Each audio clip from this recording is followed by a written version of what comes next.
முதல்ல நம்ம முருகருக்கு உருவம் கொடுத்தது போகர் சார். போகரோட பிறப்பை இதுக்காக பிறக்கப்பட்டவர் தான் சார். போகர் வந்து சாதாரண ஒரு சித்தருக்குள்ளேயே நீங்க கணக்கு விட முடியாதுங்க சார்.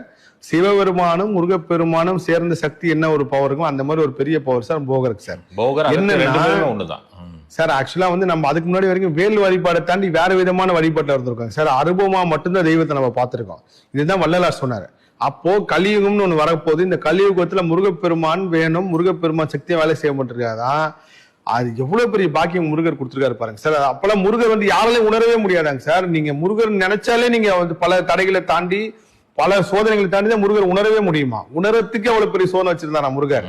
அப்படி இருக்கும்போது சராசரி மனிதனுக்கும் இந்த கலியுகத்துல எல்லா ஜீவராசிகளுக்கும் ஒரு தீர்வு வேணும், அது முருகப்பெருமான கொடுப்பாருன்னு சொல்லி முருகருக்கு முதல்ல உருவம் செய்யறதுக்காக உருவாக்கப்பட்டவர் தான் போகர் பிறப்பு.